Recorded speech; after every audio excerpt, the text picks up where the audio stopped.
శ్రీవారి సేవకులు అత్యంత క్రమశిక్షణ, అంకిత భావం మరియు భక్తి శ్రద్ధలతో శ్రీవారి దర్శనానికి వచ్చే భక్తులకు సేవలు అందించడమే కాకుండా యాత్రికులకు అందుతున్న వివిధ సేవలపై అభిప్రాయ సేకరణ చేయాలని టీటీడీ అదనపు ఈవో శ్రీ హెచ్ వెంకయ్య చౌదరి సూచించారు.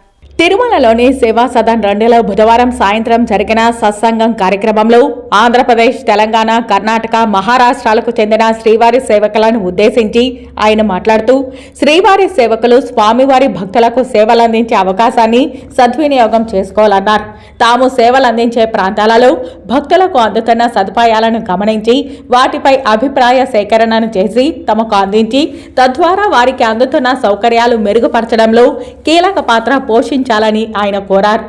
ఆన్లైన్లో శ్రీవారి సేవా రిజిస్ట్రేషన్తో పాటు ఎలక్ట్రానిక్ డిప్ సిస్టమ్ ద్వారా ఆలయ విధులు కేటాయింపులు ఎంతో పారదర్శకంగా జరుగుతున్నాయని తెలిపారు.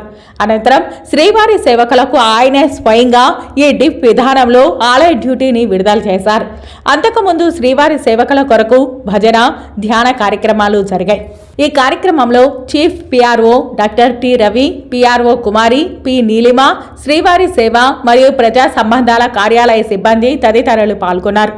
అంతకుముందు అక్టోబర్ 4న వార్షిక బ్రహ్మోత్సవాల తొలి రోజున ఆంధ్రప్రదేశ్ ముఖ్యమంత్రి నారా చంద్రబాబు నాయుడు తిరుమల పర్యటన దృష్ట్యా శ్రీ పద్మావతి విశ్రాంతి గృహం, పాంచజన్యం తదితర ప్రాంతాలను అదనపు ఈవో సంబంధిత అధికారులతో కలిసి పరిశీలించారు. ఈ కార్యక్రమంలో CE Satyanarayana, garden deputy director Srinivasulu, TTD అటవీ శాఖ ఉప సంచాలకులు శ్రీనివాస్, డిప్యూటీ ఈవోలు రాజేంద్ర, ఆశాజ్యోతి, క్యాటరింగ్ ప్రత్యేక అధికారి జిఎల్ఎన్ శాస్త్రి, విజిఓ సురేంద్ర తదితరులు పాల్గొన్నారు.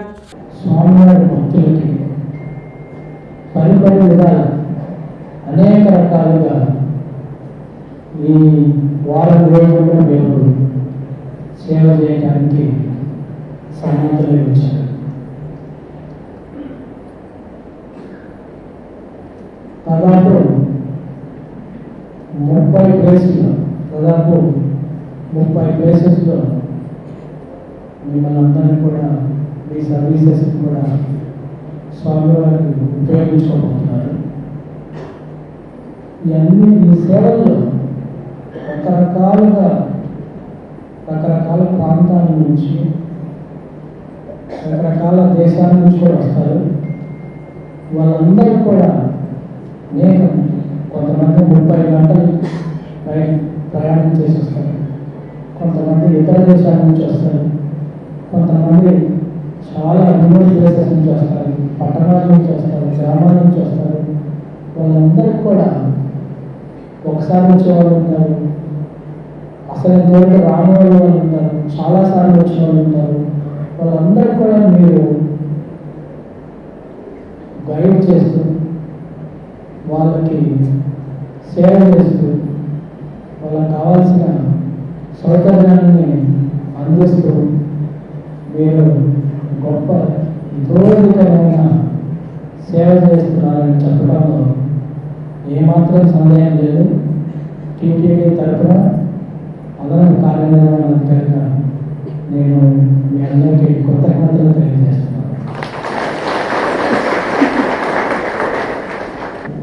నేను సేవ చేసేటప్పుడు నాకు ఒకటే విన్నపం, మీరందరూ కూడా రకరకాల ప్లేసుల్లో చేసినప్పుడు మీరు అనుకోవచ్చు, ఒకరికి టెంపుల్లో వచ్చింది, ఇంకొకరికి కళ్యాణకట్లో వచ్చింది, ఇంకొకరికి అన్నప్రసాదంలో వచ్చింది, ఇంకొకరికి క్యూ లైన్లో వచ్చాయి, వైకుంఠంలో వచ్చింది, వైకుంఠం క్యూలో వచ్చింది, లేకపోతే ఇంకొకసారి వచ్చేది అనుకో. ఎక్కడ చేసినా స్వామివారిని చూస్తూనే ఉన్నారు. ఆయన ఎక్కడ చేయించాలంటే మీరు అక్కడే చేస్తున్నారు. దాంట్లో మా సిపిఆర్ గారు, రవి గారు కానీ, మేడం కానీ వాళ్ళు ఏమీ లేదు, డెప్పు ఇస్తారు. డెప్పు ప్రకారం మీకు వర్క్ అలాట్మెంట్ జరుగుతుంది.